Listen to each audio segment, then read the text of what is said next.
preliminares. En primer lugar, les agradezco su presencia.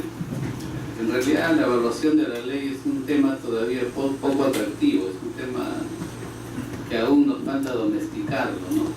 Un tema que poco a poco va a ir internalizándose en la labor parlamentaria, a punto que yo les aseguro que en un tiempo no muy lejano va a ser un producto de primera necesidad.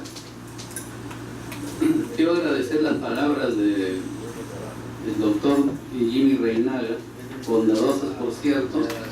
Espero estar a la altura de la presentación. Y agradezco al doctor Juan Loaiza, jefe del Departamento de Comisiones.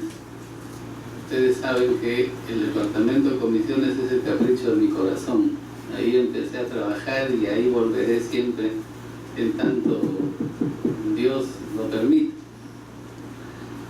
Y quiero agradecer particularmente al Centro de Capacitación, a la doctora Melissa Garro y al doctor José Abanto, quienes han estado preocupados por este tema de la evaluación de la ley y por haberme conferido el privilegio de dictar el primer curso sobre la evaluación institucional de la ley, ¿no? Porque si hablamos solo de evaluación de la ley, hacemos el tema muy abstracto, ¿no? El tema de la evaluación institucional de la ley. Y me recuerda hace 4 años, cuando también tuve el honor de dictar el primer curso sobre técnica legislativa, ¿no? Un tema avanzado, tenemos un manual en 2 versiones, y es muy gratificante ver en el Pleno pedir cuarto intermedio a los presidentes de comisión para hacer ajustes de técnica legislativa. Y esperamos que de acá, ojalá no 4 años, sino un tiempo más próximo, estemos también trabajando el tema de evaluación de la ley. Entonces, vamos a cambiar de aparato. Entonces, hoy día nos toca desarrollar este tema de la evaluación institucional de la ley. En realidad no es un tema nuevo, es un tema que data de muchos siglos. Ustedes que son lectores deben haber leído El espíritu de las leyes de Montesquieu. Y Montesquieu ya hablaba en 1749 de la evaluación de la ley encargada al cuerpo representante, al cuerpo que elige el pueblo para que en su nombre legisle y controle el poder político. Entonces en realidad no es un tema nuevo, pero ha tenido bastante desarrollo en Europa. En América Latina el tema sí es todavía nuevo. Solamente Chile ha creado un departamento de evaluación de la ley en la Cámara de Diputados, pero realiza evaluación de efectos, evaluación posterior, ¿no? Ya vamos a ver cuando toquemos los tipos de evaluación cuál es la diferencia de cada uno de ellos, cuáles son sus ventajas y sus desventajas. Entonces pasamos al tema. En realidad, nosotros que pertenecemos a la familia parlamentaria, al equipo de profesionales que pone en marcha esa maquinaria llamada parlamentaria, hemos visto cómo el Parlamento va cada día perdiendo legitimidad. Hemos visto cómo cada día se va gastando ese idilio entre representantes y representados. Y eso se debe a muchos factores. Uno de ellos es que el Parlamento, como ustedes saben, le arrebató a la corona algunos atributos que los reyes y monarcas tenían concentrados para sí. Al arrebatarle esos atributos, se generó una antipatía entre el Poder Ejecutivo y el Parlamento. Eso hace que hasta ahora haya choques, fricciones entre ambos poderes. Pero esa falta de legitimidad que tiene el Parlamento, aparte de esos factores, se debe a uno que es muy fácil de identificar y que es el predominio de la función legislativa. Tenemos parlamentos no solo en el Perú, sino en el mundo, netamente legisladores, parlamentos dedicados solo a crear leyes, parlamentos que han asumido una posición fabril, o sea, cuántas leyes creamos en cada periodo ordinario de sesiones, en cada periodo anual y en cada periodo parlamentario. Y en promedio, en cada periodo parlamentario se insertan al ordenamiento jurídico más o menos un promedio de 1000 leyes, ¿no? Imagínense, 1000 leyes cada quinquenio, no sé a dónde vamos a llegar. Entonces, este predominio de la función legislativa nos ha llevado a que tengamos ahora más de 30.000 leyes, ¿no? 30.320, una más, una menos, sin contar los decretos legislativos, los decretos de urgencia, la producción normativa de los órganos descentralizados, gobiernos regionales y gobiernos locales, que nos hacen o nos presentan un complejo enmarañado de términos capaz de desorientar al mejor orientado. Y fíjense cómo el predominio legislativo marca la agenda parlamentaria. Estas cifras son hasta inicios del 2014, ¿no?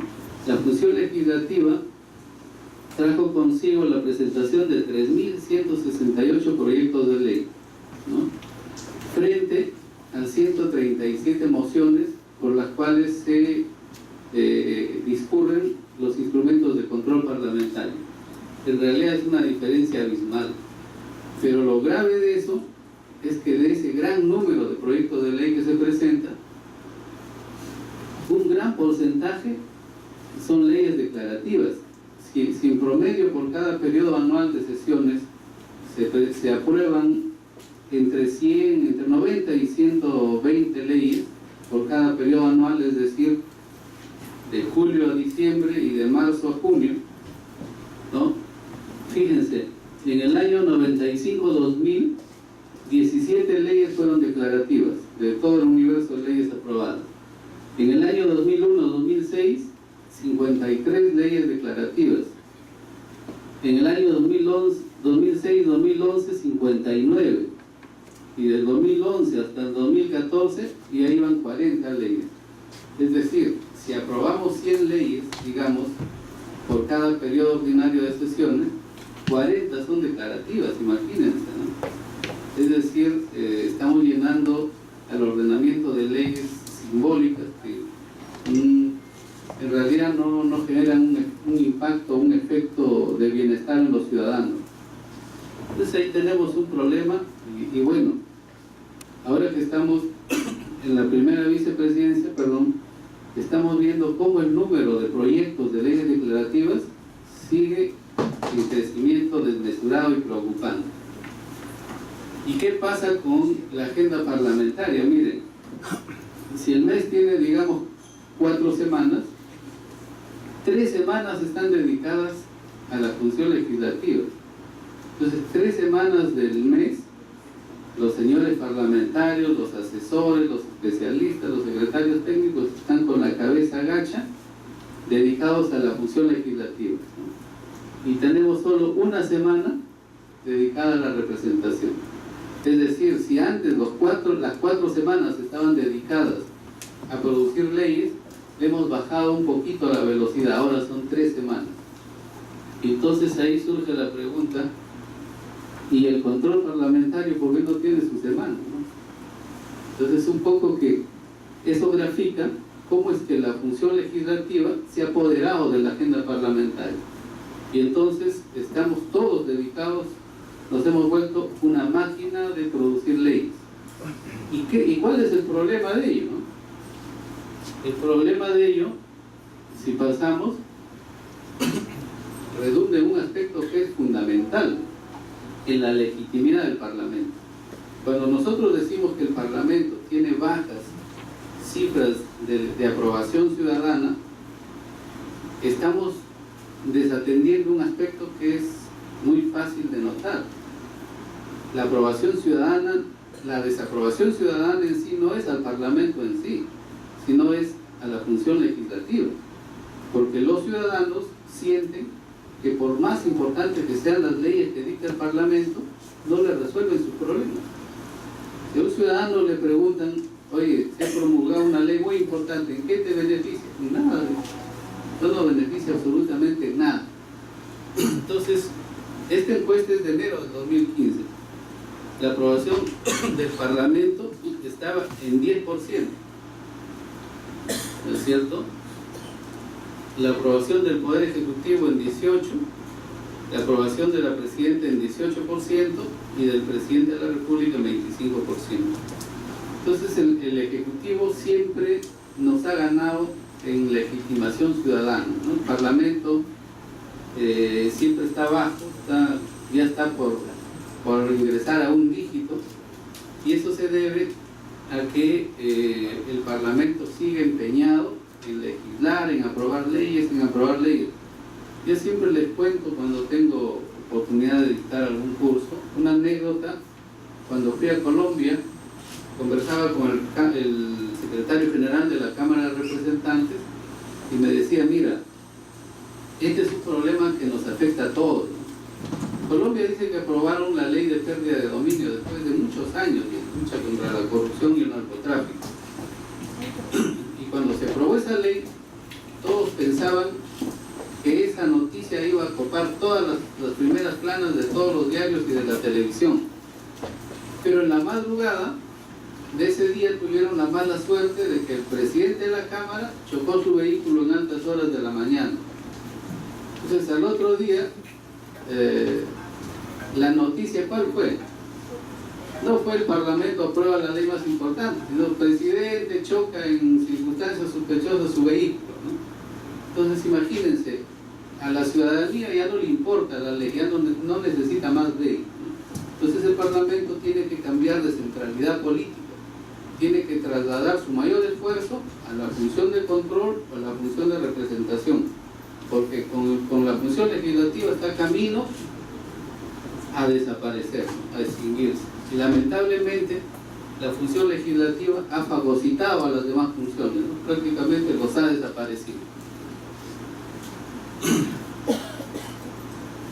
Y entonces, en este escenario de predominio de la función legislativa, resulta paradójico, miren, que ni siquiera la función legislativa hemos logrado completarlo. O sea, el Parlamento se ha dedicado a aprobar leyes a ritmo tan acelerado y en tamaña cantidad, ¿no es cierto?, que una vez que los aprueba, se olvida de las leyes. El Parlamento crea muchas leyes y luego los deja a su suerte. El Parlamento asume que las leyes son de la naturaleza, no los evalúa, no hace seguimiento, se despreocupa totalmente. Es como que un padre de familia, sin aludir a los presentes, ¿no?, tenga varios hijos y luego se olvida de ellos, o sea, lo deja a su suerte, que sobrevivan por arte de magia, ¿no? Entonces, tenemos predominio de la función legislativa que ha fagocitado a las demás funciones parlamentarias. A causa de ello tenemos una bajísima legitimidad del Parlamento. Miren, hace algunos años, hace muchas décadas, quienes ya trabajan tiempo en el Parlamento, era un honor decir yo trabajo en el Parlamento, ¿no? Era realmente honroso y la sociedad respetaba mucho. Pero creo que ahora, si ustedes van a una reunión y les preguntan dónde trabajan, no sé si dirán el Parlamento. Por lo menos yo trato de no responder la pregunta, ¿verdad? No porque no quiera mi institución, sino porque hay que evitar discusiones, ¿no? Discusiones. Entonces, estamos en un escenario donde hay ausente evaluación de la ley. Pasamos.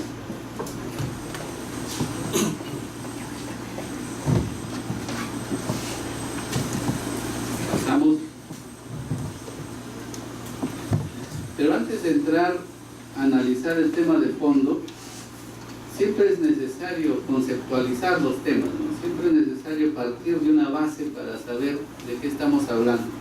No porque ello sea lo más importante, pero sí detengámonos un momento para aproximarnos a una conceptualización de la evaluación de la ley. Y la evaluación de la ley ha sido tratada por la doctrina y definida tomando en cuenta los tipos de cada evaluación. La evaluación prospectiva, que es una evaluación previa, ex ante, ¿no es cierto? La evaluación de acompañamiento, la evaluación simultánea, ¿no? O de acompañamiento llamada por Carpen, y la evaluación de efectos o evaluación posterior. Entonces la evaluación de la ley, en suma, ya veremos en detalle cada uno de ellos, es una actividad que permite constatar, como decía el doctor Juan Loaiza, si el objeto de la ley se está cumpliendo, si los objetivos que se buscó con la aprobación de una ley se están cumpliendo. Y es muy fácil de entender el tema, porque ¿para qué se dicta una ley? ¿Para qué se aprueba una ley? Una ley se aprueba para regular una situación fáctica o jurídica que se presenta como problemática para la sociedad o para los ciudadanos, ¿no es cierto? Dictamos una ley para resolver un problema público, un problema social. Entonces la evaluación consiste en determinar si esa regulación, si ese problema público o social que se quiso resolver, realmente se está resolviendo con la aprobación de la ley, ¿es cierto? Ahora, esa es la definición clásica, ¿no? El que piense en una evaluación posterior o de efecto simplemente. Pero vamos a ver más adelante que este concepto de evaluación desde el punto de vista peruano, desde la perspectiva de los estudiosos peruanos, ha cambiado, ¿no? Se plantea entender la ley no por partes, no en forma prospectiva o previa, no en forma de acompañamiento simultáneo, ni evaluación de efectos, o sea, esperar que la ley se apruebe, esté en vigencia 10 o 20 años, recién hacer la evaluación. Vamos a ver más adelante que eso no es así. Pero luego de haber evaluado, de haber definido la evaluación de la ley, vamos a entrar un poquito ya a analizar la evaluación de la ley en la división y en la separación y equilibrio de poderes, ¿no? Debería decir, me he confundido. Entonces, la pregunta con que iniciamos este tópico es: ¿quién debe realizar la evaluación? ¿A qué poder del Estado le corresponde realizar la evaluación? Y acá vamos a hacer un ejercicio bien interesante. Nos vamos a dividir en 3 grupos, ¿no es cierto? Vamos a dividir en 3 grupos y cada grupo va a tratar de dar razones. Un grupo va a sostener que el Parlamento es el responsable de evaluación, otro grupo que el Poder Ejecutivo y otro grupo que la sociedad civil o cualquier órgano constitucional autónomo, ¿no? Ese ejercicio ya lo hemos hecho, pero esta vez le vamos a agregar un tema adicional. Si es el Poder Ejecutivo el que debe realizar la evaluación, ¿qué órgano, qué instancia del Poder Ejecutivo se debe encargar de realizar esa evaluación? Si es el Parlamento, ¿qué órgano también, ¿no? Porque el Parlamento está formado por la organización y el servicio parlamentario y cada uno de ellos tiene órganos, ¿no? Unidades orgánicas. Y si es la sociedad civil o es un órgano constitucional autónomo, ¿cuál de ellos? O sea, la idea es que hoy día salgamos conociendo las razones por qué y a qué órgano le corresponde realizar la evaluación o a qué poder del Estado, y dentro de ese poder del Estado a qué instancia, ¿no es cierto?, le corresponde realizar la evaluación. Y van a ver que esta idea es interesante, ¿eh? Luego vamos a ver eso. Pero antes, para tratar sobre la división y equilibrio de poderes o la separación de poderes, revisemos un poquito la teoría contractualista, ¿no? La teoría contractualista que explica la separación de poderes, la división de poderes y luego el equilibrio de poderes o los pesos y contrapesos, que es una teoría que le sirve mucho al derecho y que también le sirve mucho a la ciencia política, ¿no? Entonces tenemos acá al póker de haces de la teoría contractualista. Bueno, todos han escuchado de Montesquieu, ¿no? Todos saben y han leído a Montesquieu. Todos han escuchado de Rousseau, de Locke, de Hobbes. Entonces, la teoría contractualista empieza con Hobbes. Hobbes fue un filósofo político cuyo pensamiento generó gran protagonismo para el liberalismo, para la independencia de Estados Unidos y para la Revolución Francesa. Es el pensamiento político más exquisito que puede existir en esta teoría.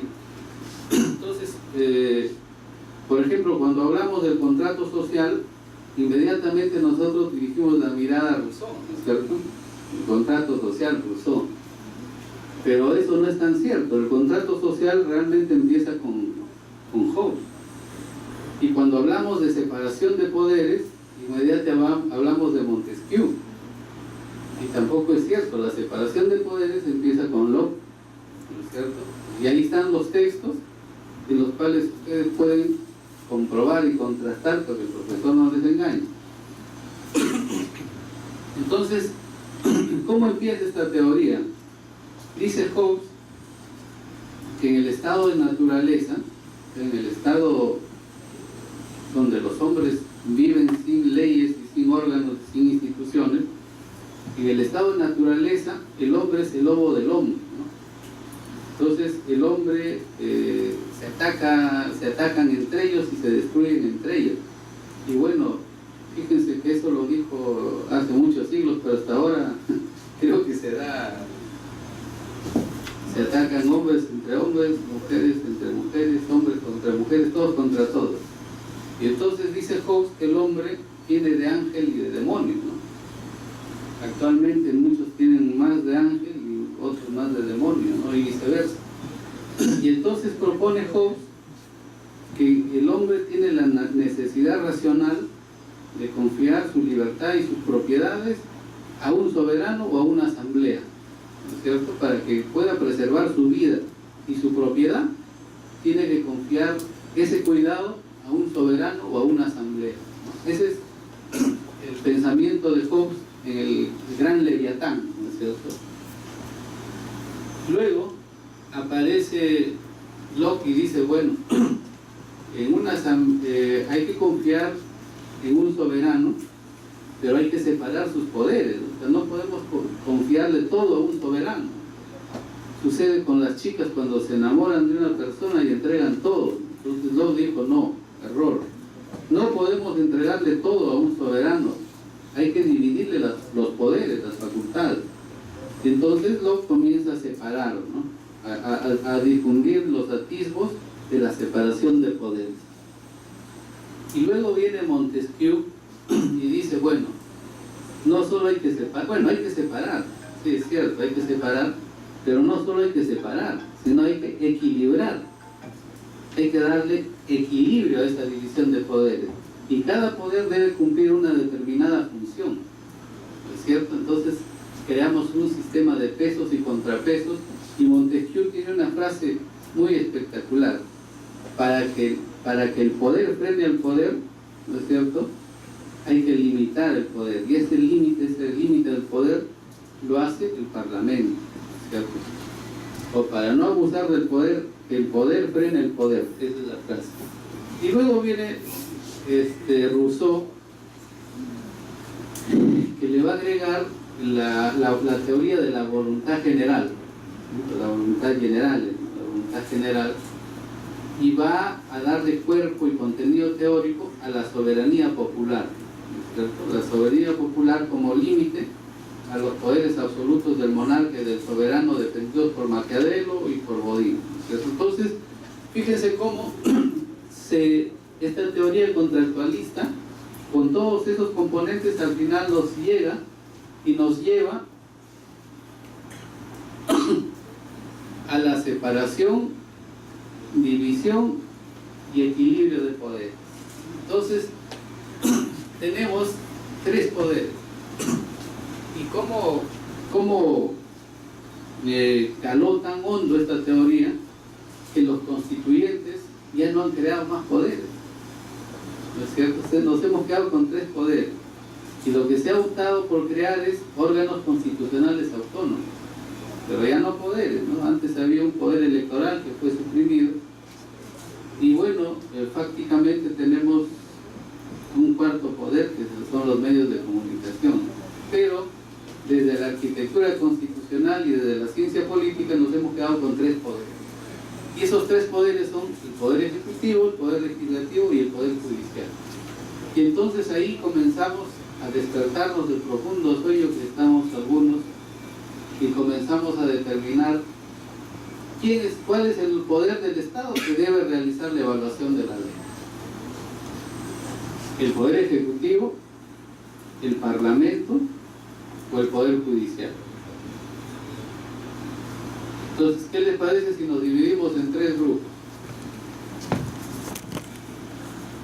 Desde el doctor Claudio Magallanes a la derecha, y del doctor Claudio Magallanes a la izquierda.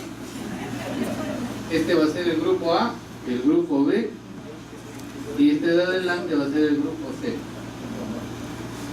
¿No? ¿Qué tal si avanzan un poco más? ¿Qué tal si avanzan un poco más, doctores? Para hacer realidad el pensamiento de Montesquieu, la separación de poderes. ¿Ya? Entonces, no la separación de cuerpos, eso es diferente. Por favor, avancen, no tengan miedo. Acompañen al doctor Coico, que el doctor Coico es inofensivo. Bien, entonces el grupo A va a buscar razones, ¿no es cierto?, por las cuales deberíamos confiarle la evaluación de la ley al Poder Ejecutivo, ¿no es cierto? Así no estemos de acuerdo, ¿no? Vamos a hacer un ejercicio, vamos a dar razones, porque hay razones. Y este grupo de acá, el grupo B, nos va a dar razones por qué el Parlamento debiera ser el que hace la evaluación de la ley. Y este grupo de adelante, que es el grupo más nutrido y es el más estudioso, porque los que se sienten adelante siempre son los más estudiosos. No siempre. Dice el dicho, los últimos serán los primeros. Pero Sofocleto dijo, los últimos serán los primeros en salir del ascensor. Entonces, ¿saben qué? Les voy a dar algunos elementos, ¿ya? Para que no agarrarles tampoco frío. Vamos a la siguiente. ¿A quién corresponde la evaluación de la ley?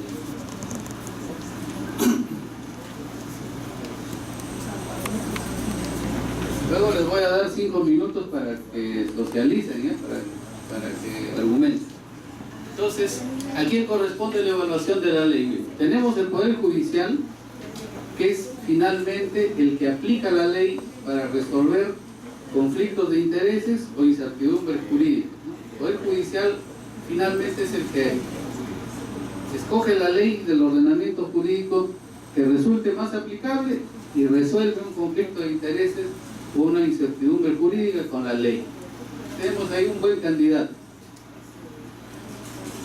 Tenemos el Poder Ejecutivo, que es el responsable de aplicar la ley y a través de los ministerios realiza prácticamente una mirada directa de cómo se va aplicando la ley, ¿no? Poder Ejecutivo. Con sus ministerios. ¿Cuántos ministerios tiene el Poder Ejecutivo? ¿Quién sabe? Tenemos libros para entregar. 19, 18, 20. A ver, luego lo verificamos. Creo que son 18. Tenemos al Parlamento, que es el que dicta la ley, es el que aprueba la ley. Tenemos a la sociedad civil, tenemos órganos de la sociedad civil que hacen evaluación de algunas leyes en forma con bastante presupuesto y con bastante personal, ¿no? Tenemos el Tribunal Constitucional, que es el que hace el ejercicio de control, es el rol contralor de la supremacía de la Constitución. Entonces, todos estos actores, en realidad, de una u otra forma, realizan evaluación de la ley, ¿no? Pero vamos a ver y vamos a determinar cuál es el órgano y sobre todo cuáles son las razones, ¿no? Porque es bien fácil decir el Ejecutivo, el Parlamento, el Poder Judicial, pero vamos a analizar las razones para ayudarlos un poco más. Avanzamos. Miremos un poco los modelos de evaluación que existen en el mundo. O sea, cómo se está realizando la evaluación en el mundo. Y miremoslos en América. En América seguimos. Listo. Solamente 2 países en América realizan evaluación de la ley. México está en proceso, creo, y Colombia, ¿no? Y Colombia, que están dando los primeros pasos, aunque en el Perú ya lo hemos ganado por puesta de mano o puesta de pie. Bueno, Estados Unidos, como no podía ser de otra manera, realiza un proceso de evaluación integral con bastantes recursos, con bastante personal y con participación de órganos de casi todos los poderes. Tenemos a la GAO, a ver los que saben inglés, son las siglas de la Oficina de Contabilidad General. La Oficina de Contabilidad General, que tiene es la Contraloría, lo que podríamos decir acá. Tiene un Contralor elegido por 15 años, que es nombrado por el Presidente de la República y ratificado por el Senado. Digamos que es un órgano autónomo, independiente. Acá la Contraloría lo propone el Presidente y lo nombra el Congreso. Tenemos el Servicio de Investigación del Congreso, ¿no? El otro órgano que participa. Tenemos la Oficina de Presupuesto y la Oficina de la OMB, que es una oficina que pertenece a la Oficina Ejecutiva del Presidente de la República, la más grande, ¿no es cierto?, que tiene el Presidente de la República. Entonces, fíjense que la evaluación de la ley se realiza con participación de 1, 2, 3, de 4 órganos. 3 del gobierno y 2 del Parlamento, ¿no es cierto? El Servicio de Investigación pertenece a la Biblioteca del Congreso de Estados Unidos, ¿no? Y el jefe del Servicio de Investigación es nombrado por el bibliotecario, que a la vez es nombrado por la Cámara de Representantes, ¿no? Entonces, tenemos acá en Estados Unidos que se realiza una evaluación compartida, especializada, ¿no?, con participación de órganos autónomos, del gobierno y del Parlamento. Y luego tenemos la evaluación de la ley en Chile. Chile en el año 2010 ha creado, como les dije, dentro de la estructura del servicio parlamentario, el Departamento de Evaluación de la Ley. A diferencia de Estados Unidos, que hace evaluación previa, prospectiva, simultánea o de acompañamiento posterior o de efectos, Chile solo hace evaluación de efectos. O sea, espera que se apruebe la ley y en un lapso determinado de vigencia evalúa los efectos de la ley. Entonces, en América, fíjense, el tema de la evaluación de la ley necesita mucho por trabajar. Pasamos rápidamente.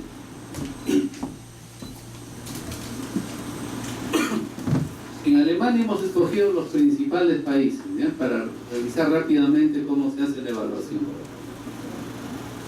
En Alemania tenemos el país emblema de la evaluación prospectiva, de la evaluación previa.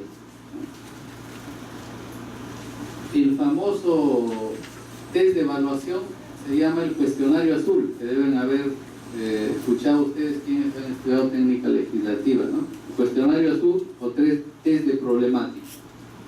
Entonces, en Alemania tienen un Ministerio Federal de Justicia que es el encargado de la redacción de los proyectos de ley.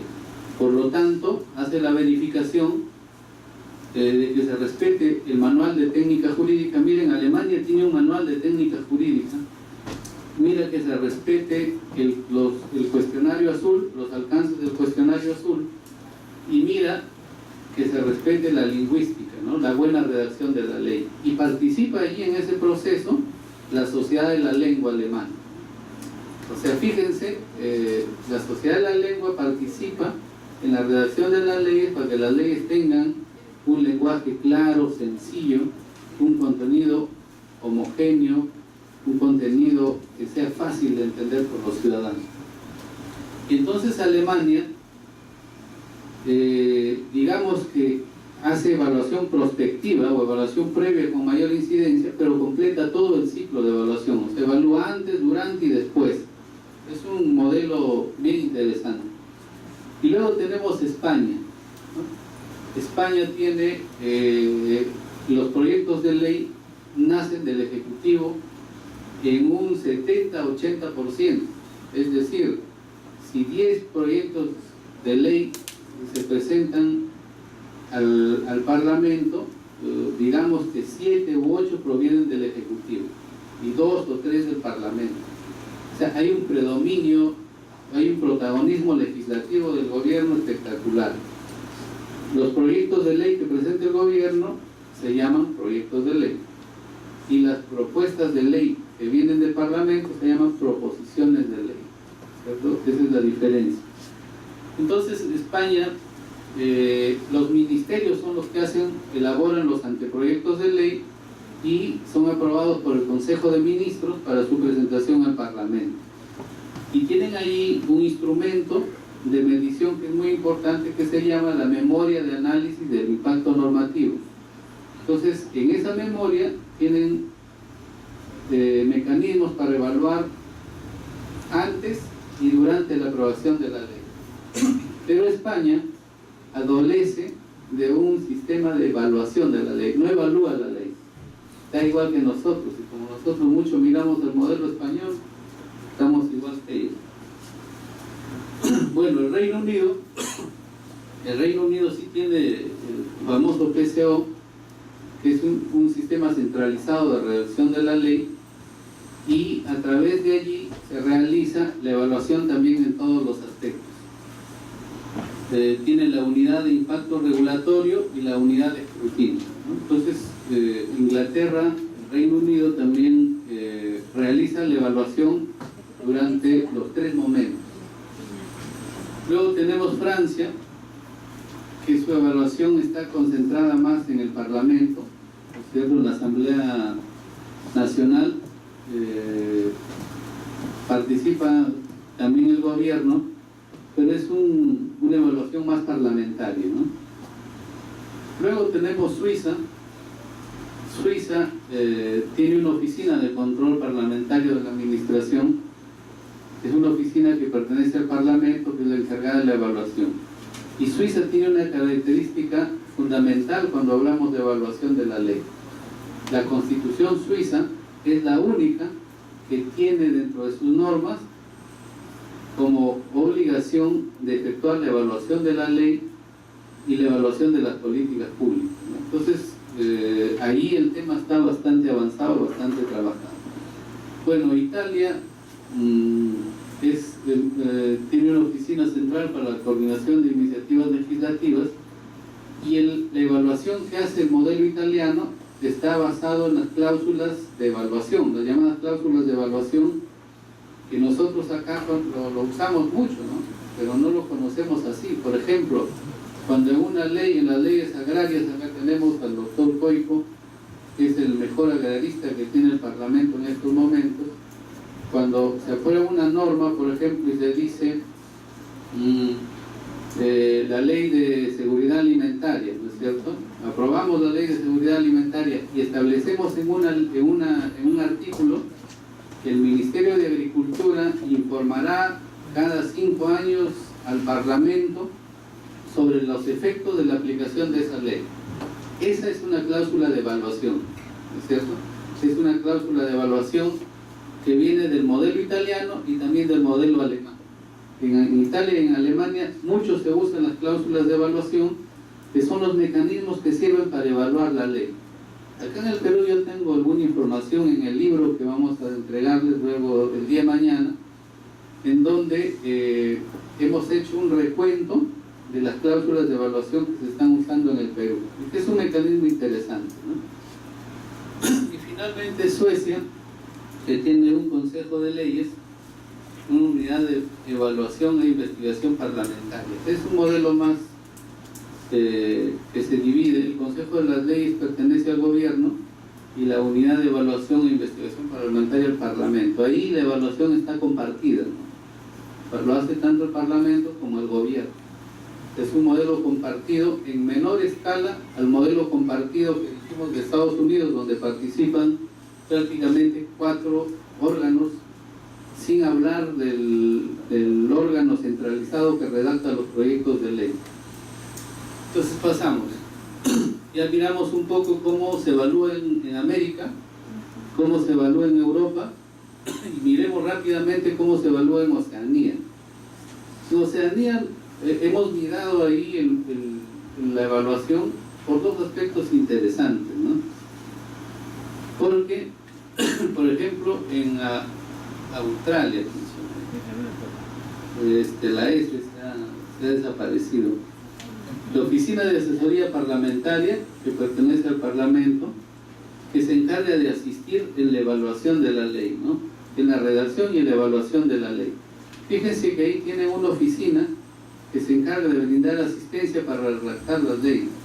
El Parlamento, la Cámara de Diputados lo tuvo alguna vez, seguro algunos recuerdan, tenía una oficina de iniciativas parlamentarias, ¿no? Los señores parlamentarios llevaban sus proyectos de ley para que esa oficina le hiciera una revisión, un análisis y luego se procediera a presentarlo, ¿no? Lamentablemente la oficina colapsó porque algunos señores ya no llevaban para que revisen su iniciativa y no llevaban la idea para que le hagan el proyecto de ley. Imagínense, tantas ideas, la oficina tuvo que cerrar. Y bueno, Nueva Zelanda es un modelo que hemos escogido porque además de tener un sistema mixto de evaluación con participación de la Oficina de Asesoría Parlamentaria, el PCO del Gobierno y el Comité de Análisis de las Regulaciones del Parlamento, tiene un código de buenas prácticas regulatorias. Fíjese ahí cómo que se ha podido condensar, integrar un código de buenas prácticas regulatorias que es respetado escrupulosamente por todos los actores con iniciativa, que son muy pocos, ¿no? A diferencia de nuestro caso, que tenemos un manual de técnica legislativa, que solo los que han venido acá lo cumplen, ¿no? Los demás todos lo cumplen. Entonces, esos son los modelos de evaluación de la ley en el mundo. También lo cumplen en el Departamento de Comisiones, el que está su jefe para que deje. Entonces, esos son los modelos. Ahora, en vez de hacer uso del break, vamos a hacer uso de una conversación y de un diálogo entre los grupos que hemos formado. Entonces vamos a dar 5 minutos para que los grupos puedan intercambiar opiniones y sobre todo razones, ¿no? ¿Por qué debiera ser el Parlamento? ¿Por qué debiera ser el gobierno, el Parlamento? Y el grupo grande, el Poder Judicial o la sociedad civil, ¿no? ¿Ya? Entonces, como suizos, empezamos a las 10:40 la conversación. Y luego de la conversación, vamos a presentar cuáles son los criterios o las variables para tomar posición por cuál de ellos nos vamos a inclinar, ¿no? Así que, doctora Emperatriz, 10:40 empezamos.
puede evaluar los proyectos persiguen cada ley.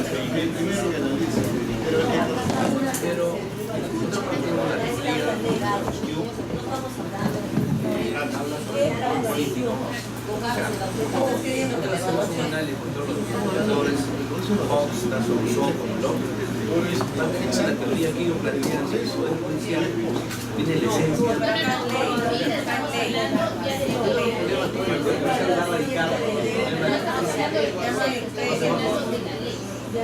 La ley, por ejemplo, va a perjudicar lo judicial. ¿Quién debería evaluar? Van a llegar jurídicos a aplicar la ley. Y al aplicar la ley, encontramos el concepto de que la debe analizar el Poder Judicial, la ciudadanía, el soberano, concurre al Poder Judicial por sus problemas sociales y va a lograr porque es una ley penal, hay fundamentales, siendo el proceso igual de igual manera, no tratamos de nada, pero no queremos un contrato que la ley federal la ley va a radicar creo que la faltaría la propuesta legislativa yo considero que se evalúa la ley en el contexto partiendo de la ciudad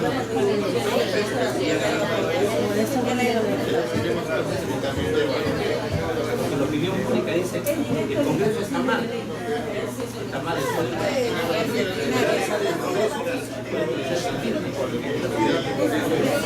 ¿Por qué sería el Poder Judicial? Es el que aplica la ley. A ver. Evalúa la ley. Es el Congreso. Porque antes de que sea un proyecto, son los asesores los que estudian, verifican, hacen el impacto ambiental, el análisis del impacto que va a tener la ejecución de esa ley. Es el Ejecutivo el que promulga y se reglamenta la ley y que también hace proyectos que van a dar el impacto. Acuérdense que el Congreso es el que va a hacer la evaluación, el impacto social, lo que va a dar antes de que salga esa ley. Entonces, ¿quién debería hacer la evaluación? Es el Congreso. ¿El Congreso mismo? Hay que delimitar a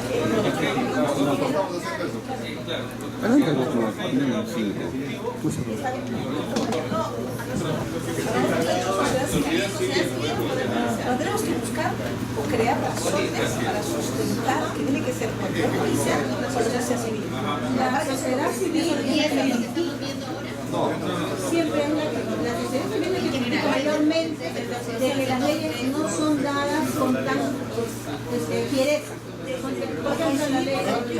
Puede ser cierto eso, pero nos toca a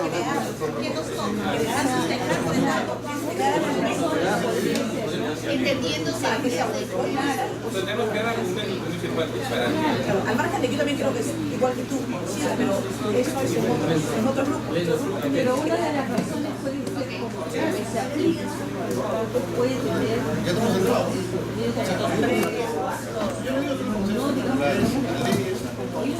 La idea, yo tengo la idea de la ley.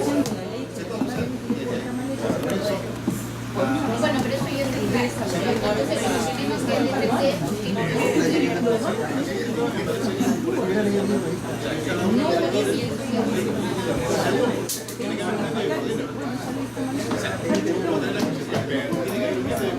porque la ley puede ser tanto de las normativas, tiene que ser nacional las leyes, pero para el poder judicial aplicar la ley encuentra ciertos vacíos, los cuales los abogados, que son los abogados litigantes, lo que se basa en esos vacíos para poder ejercer cumplimiento de ejecución de esa normativa. pero estamos hablando de Los vacíos, los pequeños vacíos que existe para poder cumplir o ejecutar esa ley con mayor severidad. Sí, tiene las razones.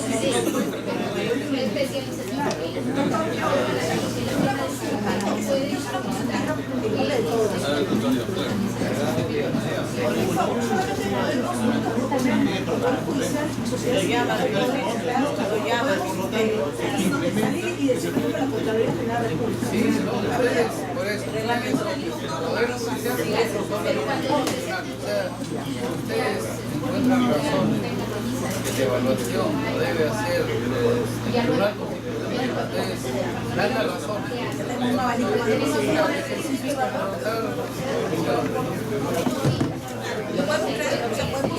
Pensar que puede ser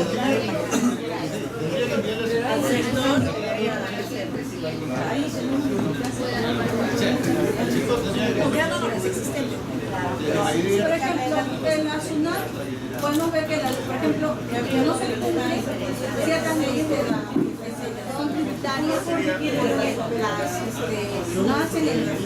no exigen el pago a empresas grandes, por ejemplo, transnacionales.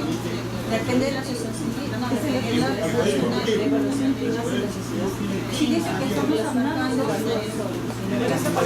Yo creo que uno de los argumentos favorables a que el Poder Judicial debería de evaluación que se reforma, la función principal del Poder Judicial es analizar e interpretar la ley,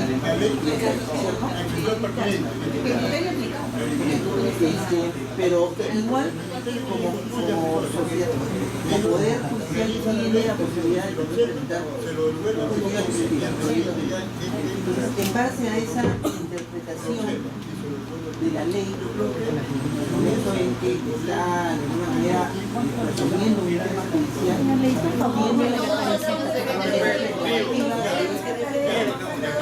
encontrar vacíos para la ley para esa finalidad poder mediante la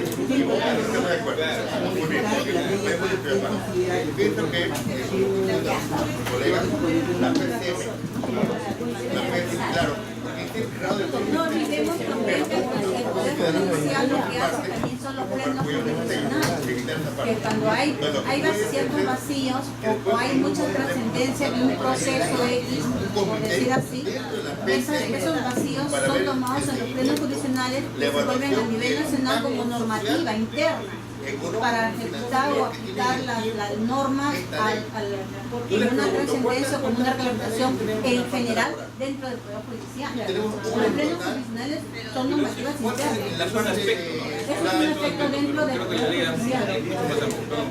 Bueno, yo no creo que va a ser Poder Judicial, yo creo que podría ser, por ejemplo, con la naturaleza de la Comisión de Control, la Contraloría General de la República, es cierto que la Contraloría General de la República alguna que revisa recursos del Estado cómo se han ejecutado y hacer las percepciones de manera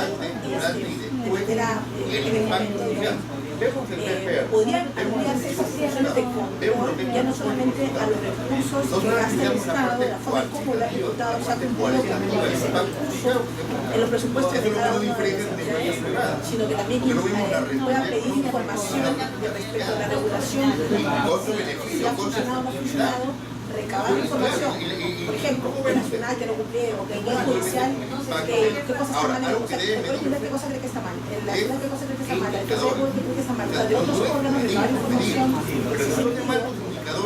recopilar todo y hacer una evaluación para presentar al Congreso de manera especialista y resarcir los efectos negativos generados. Pero ahí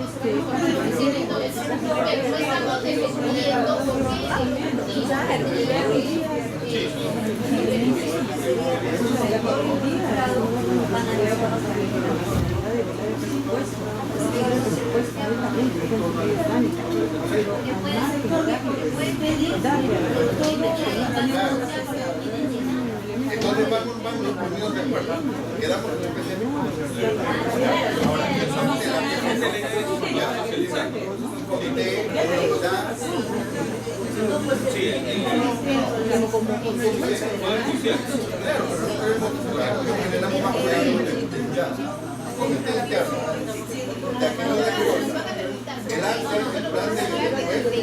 a través de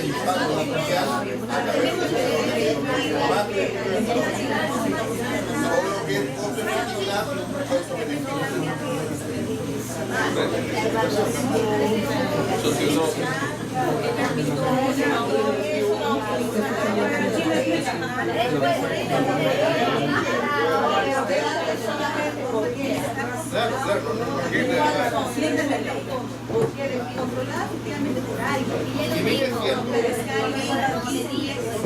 Claro, o sea, Es alguien que tiene que ser el poder ejecutivo, el parlamento. no, porque fue medido. Porque por el momento es ese alguien que ellos tendrían un mecanismo para controlar. Pero esas variables se manejan de los indicadores. Pero internan los indicadores enfocados a un punto beneficio. Para mí me parece que corresponde a la poder legislativa.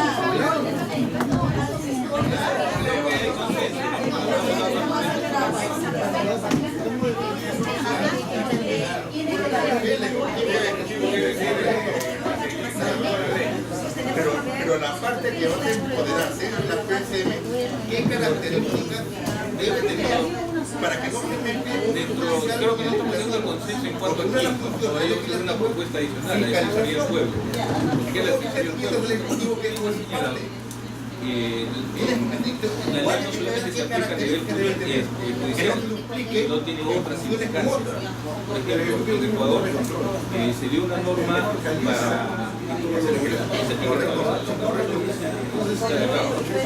todos los alimentos tengan las etiquetas de grasa o grasas saturadas, calorías, etc. A partir de la dación de esta norma, el propio Congreso ahora, ya por la parte de la evaluación, lo que ocurrió fue que el consumo de los productos que tienen centrotetas, porque además se disminuyó aproximadamente 20% y comenzó a consumirse más. ¿qué pasa ahí? Es decir, el consumo de hortalizas, de verdura, de fruta como Administrador. Administrador. de consumo de la población, pero la evaluación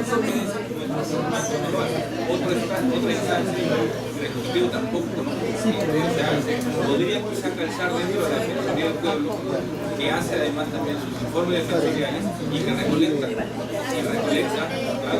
información errónea. A ver, vamos, vamos terminando. No se desacomoden ahí, traten de mantenerse. No sé qué les parece, o sea, sin darle espalda a sus compañeros ahí en el grupo. Nosotros partimos de la teoría del poder constituido, el poder constituido soberano del pueblo. Como está la persona de todos, de dónde va a radicar la sentencia,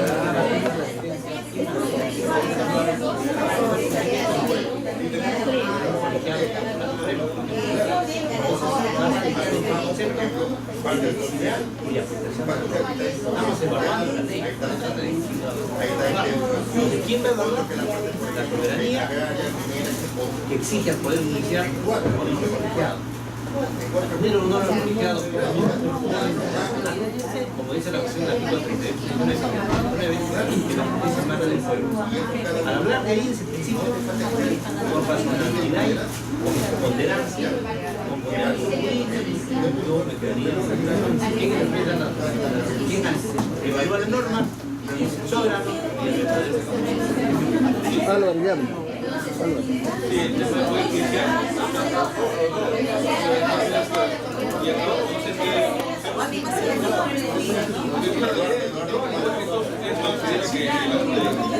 El legislativo debería ser Ya, a ver, vamos a empezar. Vamos a empezar. Ahí nomás nos mantenemos, pero los que están dando la espalda al profesor tratan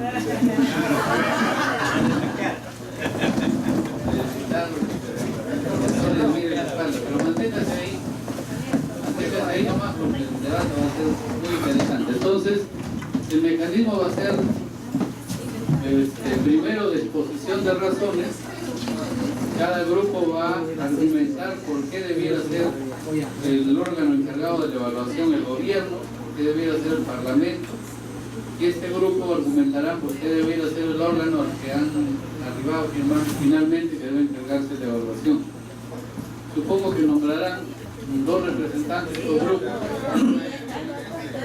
Ya, los 2 representantes van a cumplir la siguiente función. Uno de ellos va a exponer las razones, ¿cierto? Y el otro expondrá por qué razones no puede evaluar. Por ejemplo, los que están a favor de que la evaluación recaiga en el Poder Ejecutivo, uno de sus representantes expondrá las razones por qué debe evaluar, ¿cierto? Y el otro representante expondrá las razones por qué no debe evaluar el Parlamento o el otro órgano que exponga este grupo. Entonces van a tener 2 punteros, uno de ataque y otro de defensa, ¿correcto? Entonces vamos a empezar.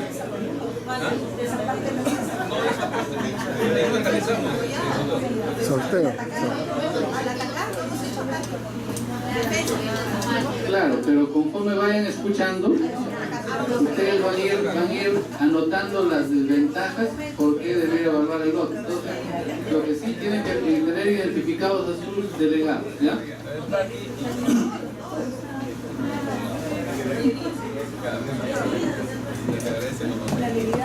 Doctor Coy, creo que va a defender o atacar. Bien, empezamos con el grupo A. Por favor, si alguien me ayuda con el micrófono. En primer lugar, las razones por qué debiera evaluar el Poder Ejecutivo, ¿eh?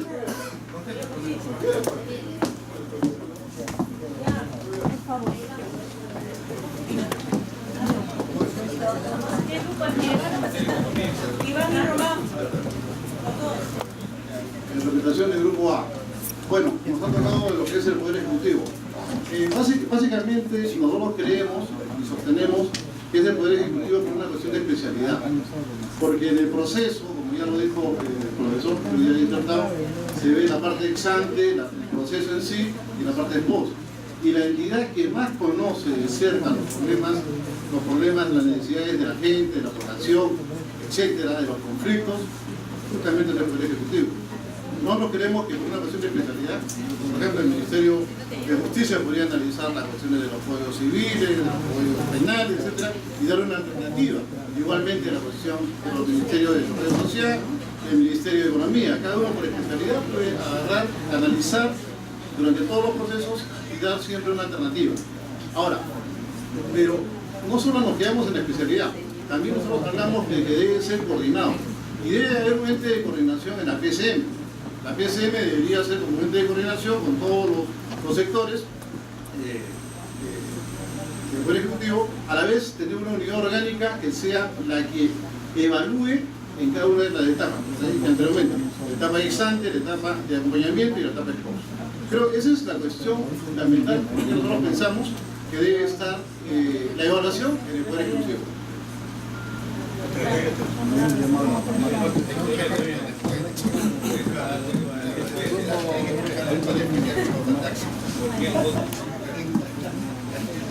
Buenos días. Yo soy representante del Grupo B. En nuestro caso nos ha tocado defender la posición de por qué tendría que evaluar el Poder Legislativo. En nuestro caso, y ha sido consenso de la mayoría, esto se debería deber a varios factores.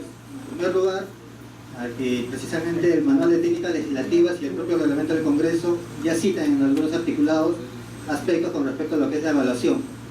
Y precisamente se sabe que una de las etapas finales del proceso de lo que es la producción legislativa constituye precisamente la etapa de evaluación. Entonces, ¿qué mejor que sea gente que ya está capacitada, que tiene un expertise, que tiene toda una capacitación en lo que es producción legislativa, que se encargue precisamente de realizar esta etapa final para que cierre todo el ciclo? Porque precisamente se ha mencionado de que la producción legislativa es bastante elevada. Entonces precisamente nos tocaría a nosotros hacer un control de calidad y evaluar realmente que no se produzca esta sobreproducción de leyes. Además, el Congreso pues, permitiría de esa manera uniformizar criterios. Se sabe que en el Manual de Técnicas Legislativas están precisamente definidos todos los aspectos para la etapa de elaboración y aprobación de la ley. Entonces, qué mejor manera que los propios se cree una dirección o un departamento en el propio Congreso que se encarga de esta función de evaluación. Otro aspecto también que consideramos que fundamenta lo que es la etapa de que debería evaluar el Congreso es la experiencia internacional. Hemos visto que los casos presentados, precisamente en la mayoría de los casos, es el propio Parlamento en que se encarga de evaluar la ley. Y el Perú, si recién va a iniciar, pues creo que no puede dar un salto al vacío. Tiene que tener una cierta base. Y qué mejor base como seguir tal vez, si bien en el caso de Chile solamente realiza la evaluación ex post, pero creo que es un buen modelo que nos permitiría tener unas ciertas fundamentos para poder realizar una evaluación, crear un departamento independiente en el Congreso que se encargue exclusivamente de lo que es la evaluación de las leyes.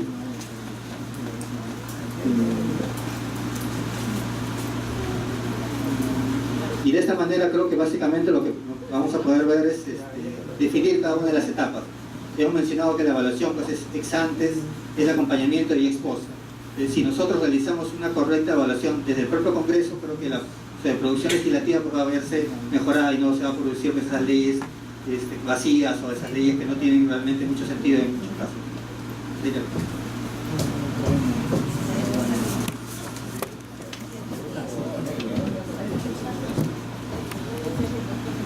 Buenas tardes. Bueno, en nuestro grupo creo que no ha habido un real consenso en todo, generalmente porque coincidimos con lo que dice el grupo B, pero en esencia lo que queremos sustentar son dos posiciones. Una, que la va a sustentar Mario Luján, sobre el tema del poder, sobre esta competencia debe asumirla el Poder Judicial, y lo que a mí me corresponde, que puede hacer la Defensoría del Pueblo, quien haga la evaluación y control de la ley. Respecto a por qué nosotros estaríamos a favor de que el Poder Judicial pueda generarse una evaluación de la ley, primero porque sería un tema técnico más que técnico, sería independiente.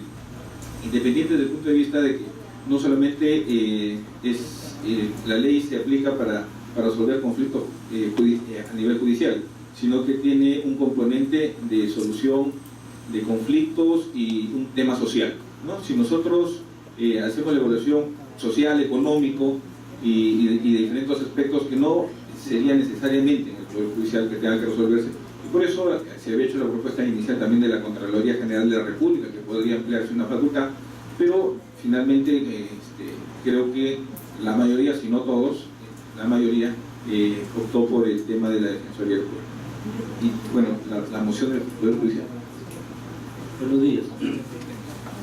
Bueno, yo sí, permítanme, profesor, doctor, ir más allá de la doctrina del derecho, porque cuando viene la teoría libertaria en 1812, 14, con la Constitución de 1812 de Bayona, que fue dividido por Napoleón, entre Napoleón y Bolívar, pensaban de que la Constitución de 1823 debe ser una Constitución que vaya eminentemente a legislar el valor del soberano.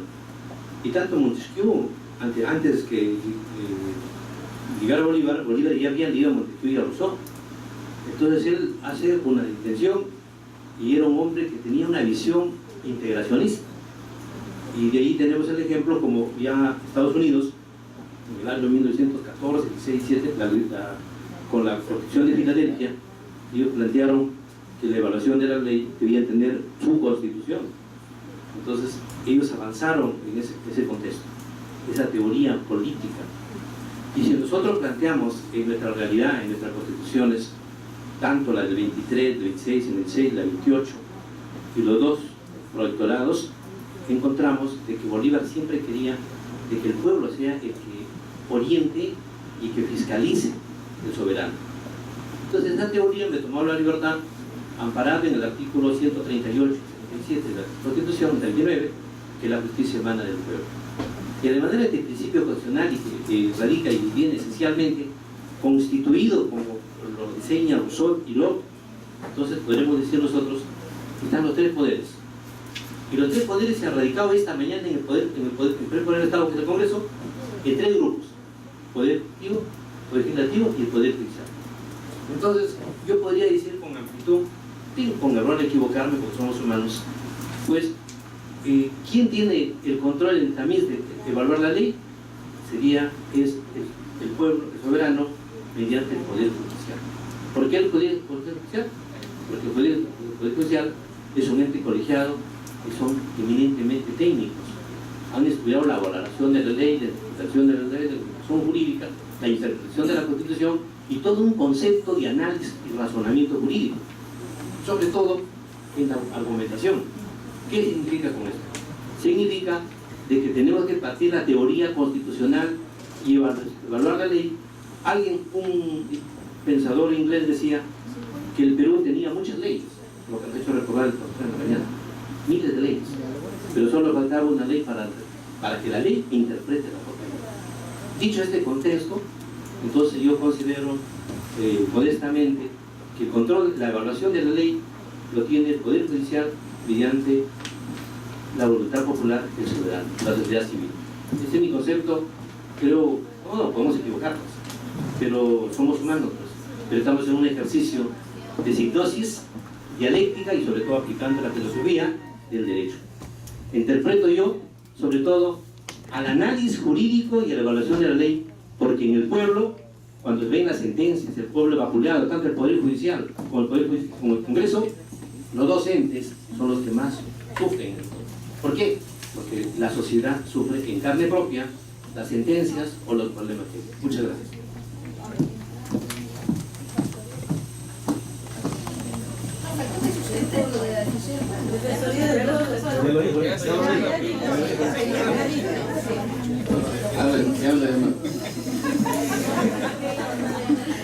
Muy bien. Pati, bueno, el tema fundamental, ¿por qué la Defensoría del Pueblo? Habíamos considerado por los informes defensoriales y que podía recabar información de manera independiente de los sectores que puedan estar involucrados, perjudicados o beneficiados por este tipo de norma o por la norma que se dé. Ir perfeccionando la norma, pero que sea el órgano técnico que podría ser la Defensoría del Pueblo a nivel de, además, tiene órganos desconcentrados en todo el país, puede recabar información mucho mejor forma y con técnicos que puedan hacer una evaluación que de manera sucinta pueda indicarle al Congreso cuál es la norma que debería mejorarse, perfeccionarse o tomarse alguna otra decisión. ¿Sí? ¿Está bien, Pati? ¿No quieres complementar? No, me dijo usted. No, me dijo Para redondear nada más. Por favor, Pati. Yo lo que dije fue que sea la Contraloría General de la República y todos me tiraron, casi me apanaron. El sustento que yo había dado, el sustento que daba es que por naturaleza era un órgano de control. Claro está que es un órgano de control de los recursos del Estado, pero ellos hacían evaluación ex ante, permanente y ex post. O sea, tenían el bagaje, digamos, y expertise para hacer control, aunque obviamente solamente los recursos públicos, pero que se podía ampliar esa función para que ellos también pidan información a otras entidades respecto a los problemas que generan o las percepciones que tienen respecto de la aplicación de la ley, recabar esa información, ellos consolidarla y presentarla luego al Congreso como un informe anual. No quería hablar.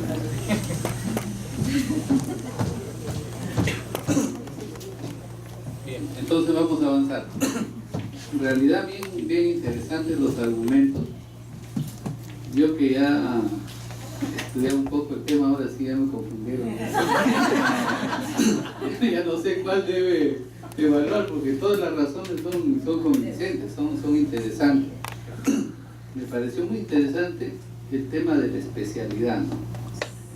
El tema de la especialidad debe ser una variable muy importante a tomar en cuenta cuando hablemos de la especialidad de la ley. Y también ese trabajo coordinado. Ese trabajo coordinado, que lo vamos a verlo más adelante, es muy interesante. Ahora, en cuanto al Poder Legislativo, en efecto, en el Manual de Técnica Legislativa Ustedes saben que el manual de técnica legislativa tiene una inspiración teórica bien importante, que casi no se habla mucho, porque cuando yo presencio algunos debates, algunas conversaciones sobre técnica legislativa, se toma el tema muy superficial. Se piensa que técnica legislativa es ponerle punto, coma, acento, y eso no es técnica legislativa, eso es redacción de la ley. La técnica legislativa apuesta por el lenguaje legal, el lenguaje jurídico, el lenguaje de la ley, y ese lenguaje de la ley es distinto a la redacción ortográfica y lingüística, ¿no? Pero ese es otro tema. Para lo que iba era, ustedes saben que hay dos tipos de técnica legislativa: la técnica legislativa interna y la técnica legislativa externa.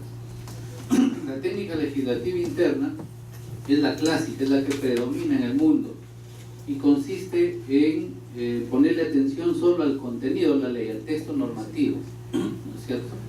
La técnica legislativa interna se preocupa de eso, nada más. O sea, vamos a ver solo el contenido de la ley, que la ley esté bien redactada. Pero la técnica legislativa externa se preocupa del proceso de creación de la ley, no solo del contenido, sino de todo el proceso, es decir, desde el proyecto de ley, ¿cierto? Por eso es que nuestro manual de técnica legislativa ha recogido los aspectos de los dos tipos de técnica legislativa. Y ustedes ven un capítulo en el manual de técnica que se refiere a la necesidad y viabilidad de la ley. Eso es un primer paso a la evaluación prospectiva, ¿no? Por eso es que es importante que tengamos también como variable para analizar cuál es el órgano que va a evaluar la ley, el manual de técnica legislativa, que uniforma criterios, y el grupo ha ido más allá y ha dicho: creemos un departamento de evaluación, ¿no? Que ya eso lo vamos a ver en un debate general, ¿no? A ver, supongamos que el que debe evaluar es el Ejecutivo. Entonces el debate será qué órgano del Poder Ejecutivo, porque el Ejecutivo es abstracto, y ahí veremos qué órgano, ya debatiremos también. Luego veremos si es el Parlamento, ya veremos qué órgano el Parlamento: una comisión ordinaria, una comisión especial, un departamento burocrático, ya lo veremos en su momento, ¿no? Cuando digo burocrático es la burocracia en el buen sentido de la palabra, ¿no? La burocracia, por ejemplo, chilena y brasileña, es una burocracia muy bien dotada técnicamente, ¿no? Muy férrea, muy fuerte, y tiene un poder considerable. Y esa burocracia también el Parlamento peruano tiene que tenerlo algún día. Y cuando hablamos del Poder Judicial, sí me ha sorprendido la posición, pero claro, el argumento es importante y que entre al debate, ¿no? Ya en estos momentos pasaré a los destructores de cada grupo para que le metan machete a cada posición, y ahí ya veremos por qué. Pero sí es cierto lo que dice el doctor Luján, ¿no? La Constitución de 1823, que fue nuestra primera Constitución, sí tuvo una inspiración rusoniana, ¿no? Y se caracterizó porque tuvo el Parlamento como primer poder del Estado, ¿no? Cuando hablamos del Parlamento, primer poder del Estado, bajo la inspiración rusoniana, esa Constitución fue una Constitución que puso al Parlamento por encima del Ejecutivo. Lamentablemente duró muy poco. La Constitución duró 2 años, 3 años, y en 1826 se cambió al predominio del Ejecutivo sobre el Legislativo. Pero ese tema constitucional es de otra materia.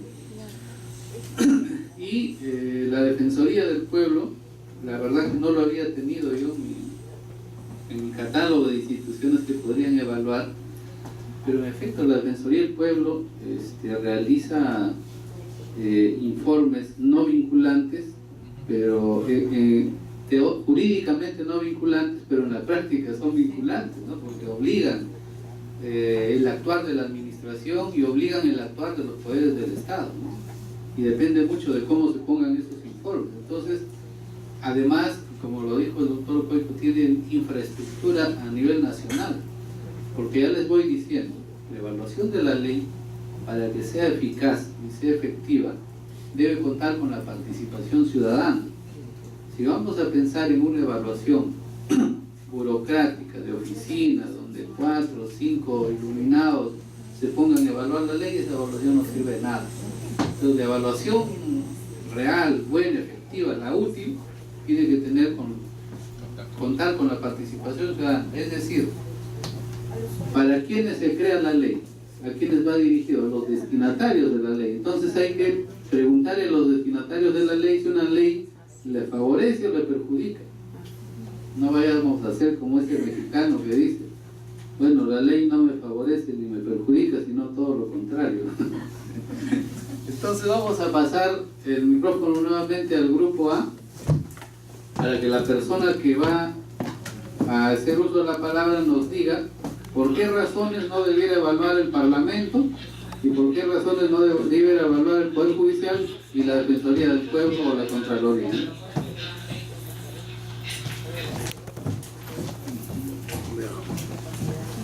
Ya vamos.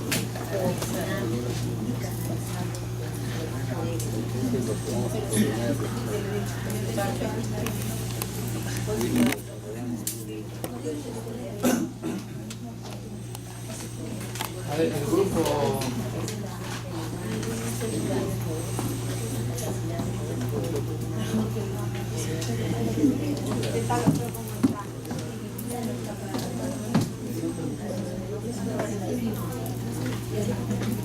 A ver, el micrófono para el grupo B. Grupo A, perdón, el micrófono. Perfecto, uno. Muy bien. Si bien es cierto, estamos escuchando las tres partes, los tres poderes, y todos tenemos un fundamento. Pero lo que en la parte del Poder Legislativo nos menciona de calidad. Pregunto, si evaluamos calidad, hace un momento el expositor mencionó lo que es el 10% de aprobación que tiene la un Ipsos de apoyo. O sea, hablamos y cada vez va bajando, hablamos de calidad. También nos manifestó el equipo legislativo de experiencia internacional. O sea, ¿dónde la tenemos? Tercer punto, juez y parte. Esta parte, si bien es cierto, una de las funciones legislativas es la de fiscalización, pero ¿en qué parte? ¿En dónde ponemos esa comisión? O sea, crear una comisión dentro de ella. ¿Y qué hacemos con los intereses personales, con los intereses políticos, con la coyuntura política que se tiene en el gobierno de turno? O sea, ¿cómo medimos esa evaluación? En la parte de cuando manifiesta el Poder Judicial, interesante, pero irreal. ¿Por qué irreal? ¿Cómo está el Poder Judicial hoy en día visto? Vemos diferentes, miembros, ex-miembros, que hasta ahora son perseguidos, que no se les da, y todavía le vamos a dar esta potestad de evaluar, y se presenta en sí, o sea, y está capacitado técnicamente. Y ahora, ¿por qué el Poder Legislativo simplemente, el Poder Ejecutivo, por qué? Como bien dijo el compañero, acá estamos sentados, somos un ente especializado, un ente que la conocemos. ¿Y qué pasa si de repente el legislativo no lo aprueba? Un decreto de urgencia, ya está. Y listo. Debe crearse lo que es de repente dentro de la PCM un comité propio donde no tengamos 18 miembros, uno por cada ministerio, sino 4 o 5 más grupos que agrupen, por ejemplo, la parte de social. Ahí tenemos inclusión social, tenemos salud, tenemos educación, por sectores que agrupen. Es un ente especializado. Lo que sí le puede corresponder al legislativo y al judicial es apoyar en forma coordinada, mancomunada y sinérgica a que esto funcione. Donde 2 más 2 hagamos 5. Y no simplemente se hace un pájaro carpintero hundiendo el bote, sino ayuda a remar, ¿no?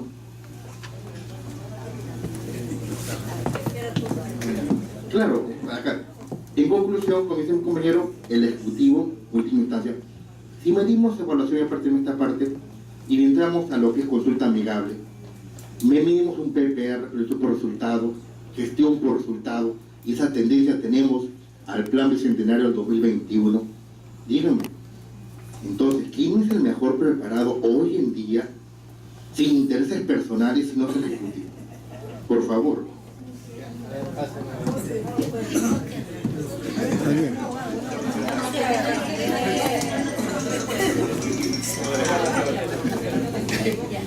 Para concretar o para finalizar, pienso que el Poder Ejecutivo está en la capacidad de poder convocar a los demás poderes, a las instituciones que tengan que intervenir también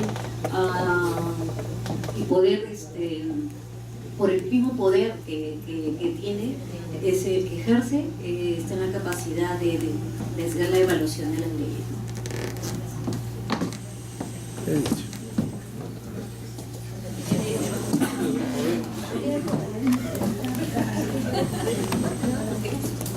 A la invitación de los el por qué no debe ser la República y por qué no debe ser el Poder Judicial. Que si bien sabemos cómo se llama la jerarquía de las leyes, el poder principal, el poder autónomo que debe evaluar o ceder la ley es el Congreso de la República. Anteriormente, cuando había nuevas cámaras, la evaluación lo hacía el Senado. El Senado era el filtro para una evaluación de la ley. Y en razón de eso, en definición concreto, como ha expresado el compañero, el Congreso es el ente autónomo para evaluar porque está en la capacitación, porque hay personal capacitado, como se está formando una oficina que se llama técnica legislativa.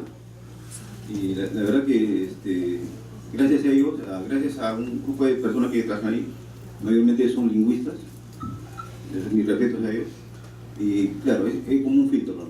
Entonces, reitero y termino concluyendo que el Congreso es el ente de evaluar la ley. Muchas gracias.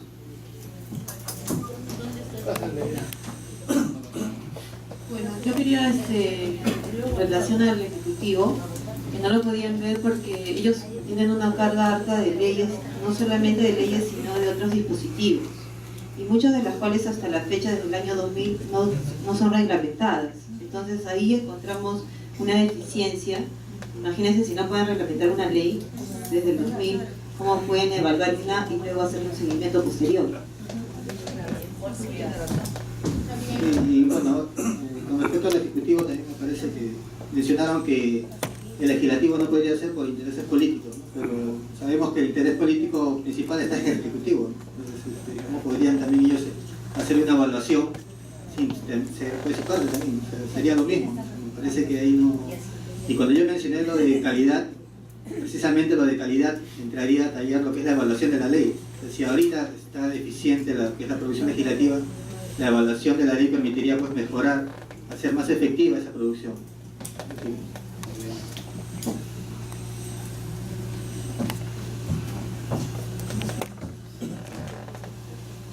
Bueno, respecto al Poder Ejecutivo, no vamos a redundar en que no sería oportuno que sean ellos quienes hagan la evaluación, porque obviamente no pueden ni con sus propios reglamentos, y va a ser muy complicado que hagan una evaluación.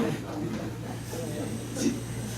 Voy a hacer un paréntesis para decir, yo he tenido experiencia en el Poder Ejecutivo, tuve la oportunidad de trabajar un año ahí, y realmente a veces se piden delegaciones de facultades, pero ni siquiera existen los proyectos. Los proyectos terminan haciéndolo los estudios jurídicos grandes. ¿Y a quién beneficia esto? ¿No? Entonces, creo que eso no sería lo competente. Yo sustento que la Defensoría del Pueblo sea quien, como órgano técnico y además neutral, podría hacer una evaluación antes, anterior y posterior a la aplicación de la ley, o durante la ley, ¿no? Creo que calzaría perfectamente. Y a pesar que también considero que el Congreso debería hacerlo con una base social, una norma, pero ahora nos toca sustentar eso. ¿Por qué no el Poder Legislativo? Justamente por el tema de la dualidad, ¿no?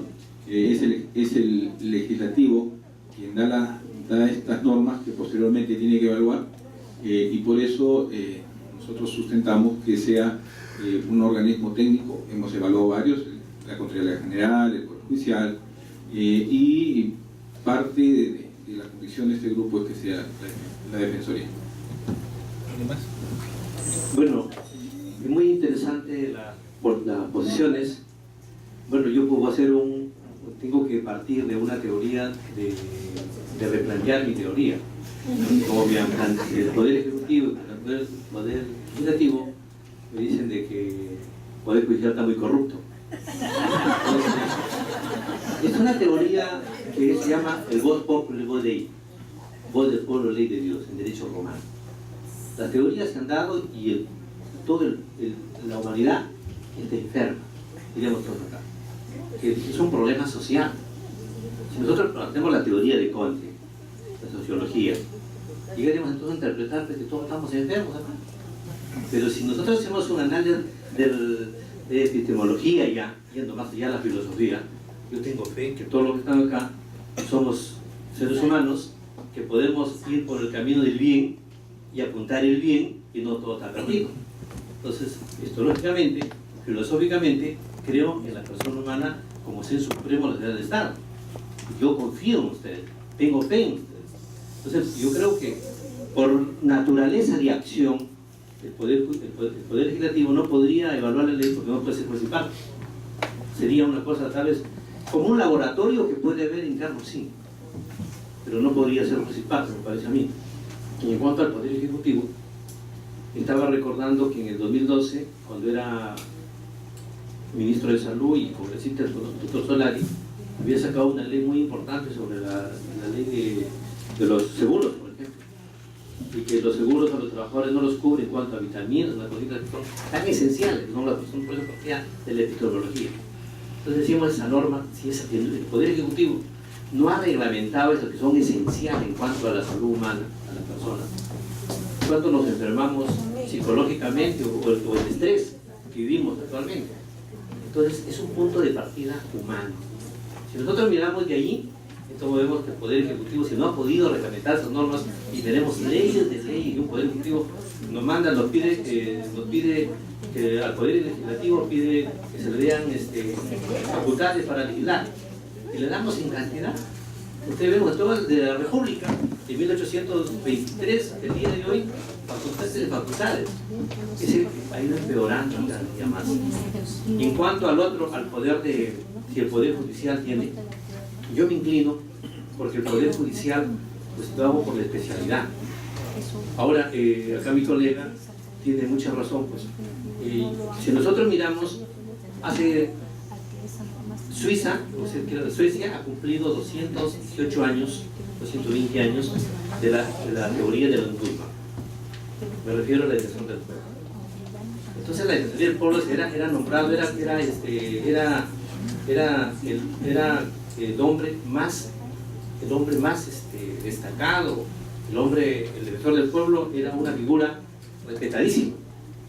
Pero con todo cariño y todo respeto, que a nuestro colega vemos que en el Perú no hemos podido elegir al defensor del pueblo hace días. ¿Cuántos gobiernos han pasado? Tenemos a nuestro querido colega Vega tanto tiempo ahí y el pobre no lo pueden elegir al defensor del pueblo.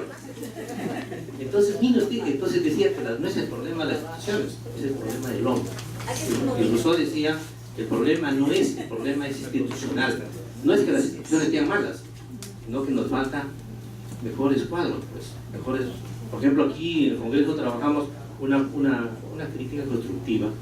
Hay muchos asesores, pero no lo veo totalmente brillantes acá, porque sería importante que estemos todos para analizar, para discernir, porque es el momento en que se decide, hace análisis, estamos pensando, analizando. Así construimos Congreso, construimos país. Entonces yo considero, mi querido doctor John Pérez, queridos colegas, compañeros de trabajo, de que sí, pues, debe tener la teoría, haríamos una función mixta ahí.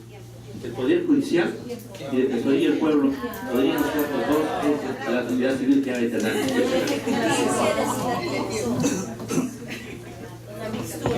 Bien. Doctor Pérez, ¿puedo hacer una consulta? Claro que sí, claro. Estábamos planteándonos con Jessica la posibilidad, o por qué es que no se ha planteado la posibilidad de que sea un órgano mixto entre el Ejecutivo, el Parlamento y la Defensoría del Pueblo, en todo caso, o el Judicial, ¿no? Pero ¿por qué no se planteó esa posibilidad o por qué un grupo no debatió ese tema?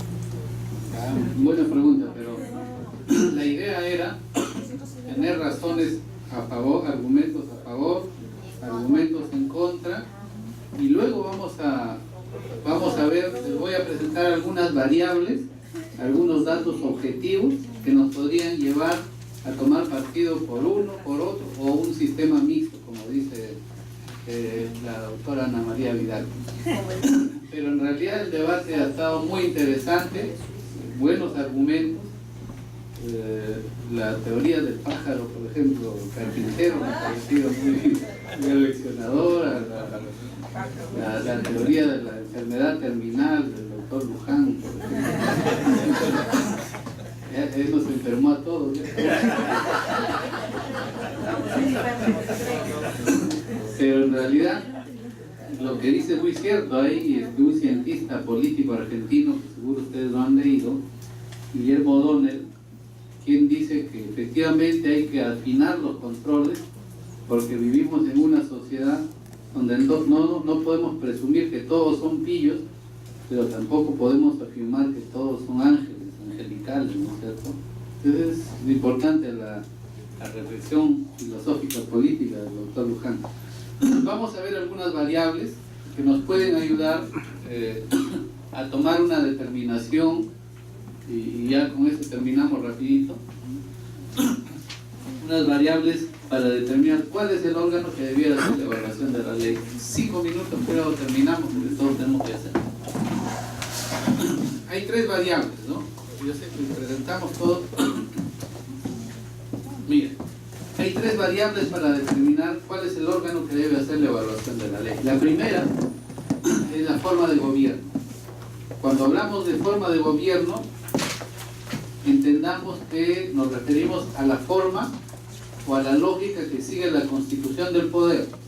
Cómo se estructura el poder legislativo, el poder ejecutivo y los demás poderes. Esa es la forma de gobierno. Y tenemos 3 formas de gobierno: el parlamentarismo, el presidencialismo y el semipresidencialismo. Vamos a ocuparnos brevemente de los 2 primeros. Dentro de los regímenes parlamentaristas predominantemente europeos, la evaluación de la ley recae en el poder ejecutivo, como bien lo han sustentado el grupo A. El poder ejecutivo mayormente es el que realiza la evaluación de la ley, por las razones que vamos a ver a continuación. Y en el presidencialismo, la evaluación de la ley recae mayormente en el Parlamento, ¿cierto? Vamos a ver por qué. Porque ahí entra en juego otra variable que se llama protagonismo legislativo. Dentro del parlamentarismo, el gobierno tiene un protagonismo legislativo fuerte. Ya les decía, por ejemplo, el caso de España. De 10 proyectos, 7 u 8 son presentados por el gobierno. Entonces el gobierno ahí tiene un protagonismo legislativo fuerte, ¿cierto? El Parlamento presenta pocas proposiciones de ley. El mayor número de leyes que se aprueban provienen del Ejecutivo. Entonces, el Ejecutivo ahí va a tener mayor ventaja, mayor información para hacer la evaluación de la ley, ¿cierto? En el presidencialismo, el protagonismo legislativo recae en el Parlamento. Se invierte el tema, no tanto en la misma proporción, pero dentro de todos los actores con iniciativa legislativa va a ser el Parlamento el que va a presentar el mayor número de proyectos de ley. El Ejecutivo presenta un considerable número, pero no alcanza pues al volumen que presenta el Parlamento. ¿Y por qué es importante la presentación de los proyectos de ley? Vamos a ver en la siguiente línea por qué es importante. Pero antes de eso, hay regímenes, o sea, parlamentaristas o presidencialistas, que toman la decisión de optimizar un modelo de evaluación, un órgano de evaluación. El parlamentarismo prefieren el Ejecutivo, como les dije, en el presidencialismo, el Parlamento, ¿no? Pero ¿por qué? Repito, pasamos toda la línea. ¿Por qué razones la evaluación de la ley lo realiza el Poder Ejecutivo? Primero tenemos el sistema de redacción concentrada de la ley. ¿Qué significa el sistema de redacción concentrada? Que existe un solo órgano que elabora los proyectos de ley. ¿no? Es un sistema de redacción concentrada. Entonces, en los regímenes parlamentaristas, mayormente Inglaterra, por ejemplo, tiene el PCO, que es un órgano que está encargado de la redacción de la ley en forma exclusiva. Es un sistema de redacción centralizado. Entonces allí el gobierno tiene toda la información, ¿no es cierto?, que recopila, que recaba para elaborar los proyectos de ley. Entonces por eso es que el gobierno ahí realiza la evaluación, ¿no? Y tienen un sistema de enmiendas, un proceso legislativo que abona en favor del Poder Ejecutivo. Y luego, como este Poder Ejecutivo elabora los proyectos de ley, tiene la información a la mano, ¿no es cierto? Entonces ellos hacen la evaluación. ¿Por qué el Parlamento hace la evaluación? Porque ha calado mucho la teoría de Montesquieu, que vamos a ver en la diapositiva siguiente, pero porque tenemos dentro del presidencialismo un sistema difuso de redacción de la ley. ¿Qué significa un sistema difuso? Que tenemos muchos actores con iniciativa legislativa. Entonces los proyectos de ley lo elabora el Parlamento, el Poder Ejecutivo, los gobiernos descentralizados, los órganos constitucionales autónomos. Es decir, tenemos demasiados actores con iniciativa legislativa. Ustedes que son asesores de algunos despachos, ojalá pudieran presentar una reforma constitucional para reducir el número, demasiado. O sea, en todos los países del mundo nosotros le ganamos el número de actores con iniciativa. Son muchos, demasiados.